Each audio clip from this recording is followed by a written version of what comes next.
आपका स्क्वायर पराठा ये देखो। तो वो ना देना, वो दूध दे दो।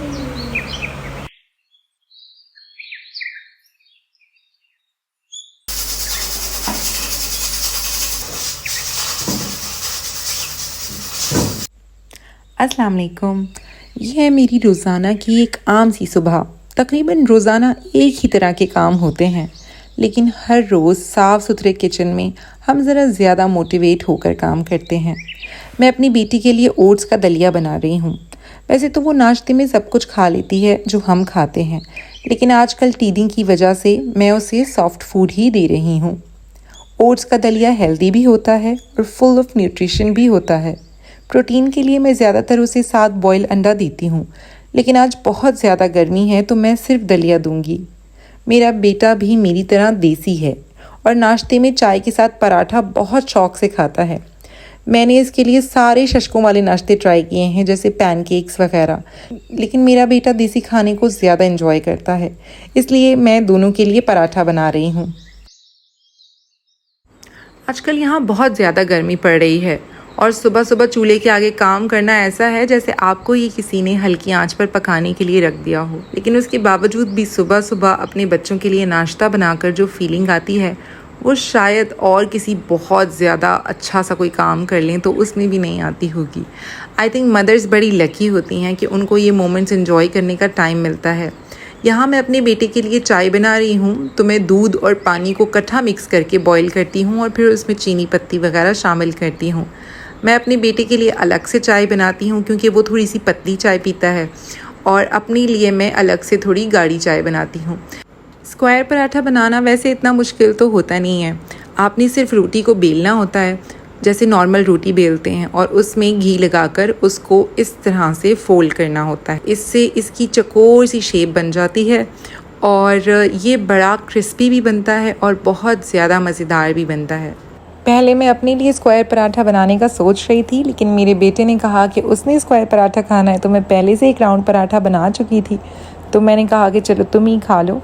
और ये वैसे शेप इसकी इतनी इंटरेस्टिंग होती है कि आप अपने बच्चों को ज़रूर इसको बना कर दिया करें, और ख़ुद भी अगर आप थोड़ा सा चेंज चाहते हैं और नॉर्मल पराठे से तंग आ चुके हैं तो स्क्वायर पराठा ज़रूर ट्राई किया करें।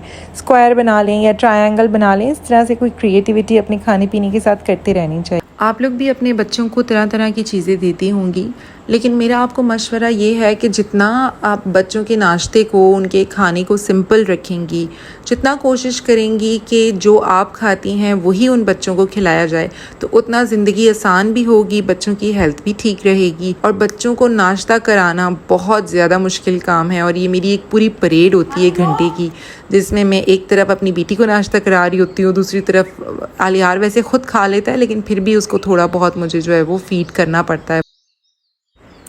नाश्ते के बाद मैं अपने दिन भर के ज़रूरी काम निपटा लेती हूँ, जैसे घर की सफाई करना।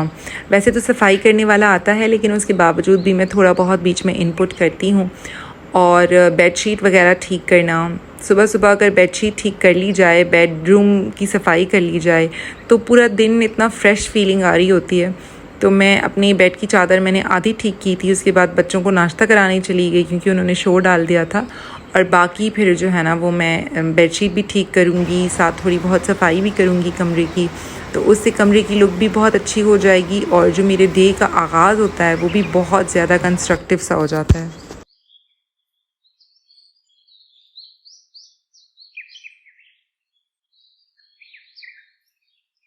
मेरा सारा दिन पॉजिटिव और कंस्ट्रक्टिव गुजारने का जो फॉर्मूला है वो बहुत सिंपल सा है, और वो ये है कि मैं अपनी टास्क को डिले नहीं करती। अक्सर हम सुबह नाश्ते के बाद या तो किसी को फ़ोन मिलाकर घंटा घंटा उनसे गपशप लगाने में लगा देते हैं, या फिर हम कोई और ऐसी नॉन कंस्ट्रक्टिव सी एक्टिविटी में अपना टाइम वेस्ट कर रहे होते हैं, और अपने जो दिन भर के काम हैं उनको डिले करते रहते हैं, जिसकी वजह से हमारा दिन काफ़ी ज़्यादा ज़ाया होता है।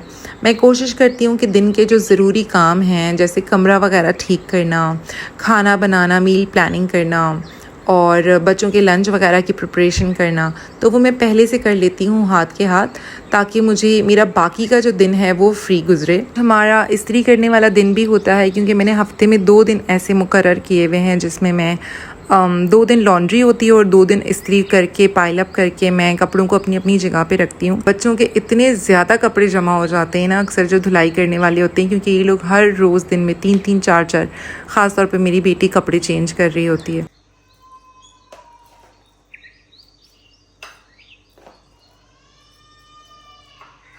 ये सारे काम निपटाते निपटाते ऑलमोस्ट लंच का भी टाइम हो ही जाता है और लंच में मैं मोस्टली कोशिश करती हूँ कि जो लेफ़्ट ओवर्स हैं पहले उन्हें ख़त्म किया जाए। तो बेटी के लिए ये लेफ़्ट ओवर खिचड़ी थी जो मैं गरम कर रही हूँ, और अपने लिए मैं रात को जो माश की दाल बच गई थी वो मैं साथ गरम करूँगी, और बेटे के लिए जो है वो सालन रखा हुआ था उसको मैं गरम कर लूँगी। तो इस तरह से मुझे आज कुछ बनाना नहीं पड़ेगा, क्योंकि गर्मी इतनी ज़्यादा है तो कुकिंग वैसे ही दोपहर के टाइम पे मैं अवॉइड कर रही होती हूँ। लेकिन जो लेफ़्ट ओवर्स हैं उनसे ज़रूर काम चल जाता है। सिर्फ मुझे रोटी बनानी पड़ती है, और लिटरली जो गर्मी का आलम है ना उसमें रोटी बनाना भी इट्सेल्फ एक बहुत बड़ा काम है। दोपहर के खाने की प्रिपरेशन मैं तकरीबन 1:30 बजे से स्टार्ट कर देती हूँ, क्योंकि 2-2:30 बजे तक मुझे अपने बच्चों को खाना खिलाकर फिर उनको दोपहर की नैप करवानी होती है, और ये एक हमारी रूटीन बनी हुई है। और जो लंच प्रेप है, अगर रात का खाना पड़ा हुआ होता है तो मुझे तकरीबन आधा घंटा लगता है सारी चीज़ें प्रेप करने में। और अगर मुझे कुछ बनाना हो तो मैं कोई आसान सी डिश दोपहर को बनाती हूँ, क्योंकि हस्बैंड तो शाम को खाना खाते हैं। तो जो अच्छी चीज़ होती है या जो जैसे सालन रोटी टाइप के खाने होते हैं वो हम शाम में खाते हैं। और दोपहर ऐसा नहीं है कि हर चीज़ जिस तरह से आपने प्लान की हो उसी तरह हो रही हो। अक्सर बीच में बहुत दुश्वारियाँ भी आती हैं, बहुत रुकावटें भी आती हैं। अक्सर आपके बच्चे आके आपके पैर पकड़ लेते हैं कि उनके साथ खेलो। जैसे मेरी बेटी हर वक्त काम करते हुए मुझे बीच में कोई ना कोई डिस्टर्बेंस क्रिएट कर रही होती है। तो बस ये हमारा लंच टाइम है और इस टाइम पे हम लंच करते हैं।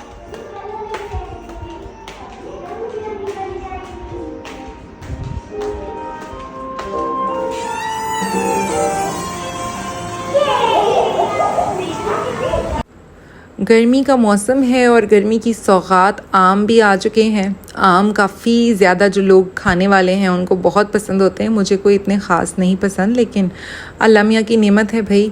और आम आ गए थे तो आज मैंने इनको जो है वो धो के अच्छी तरह से फ्रिज में सेट करके रखना था। बाहर छोड़ो तो बहुत जल्दी ये गलने लगते हैं।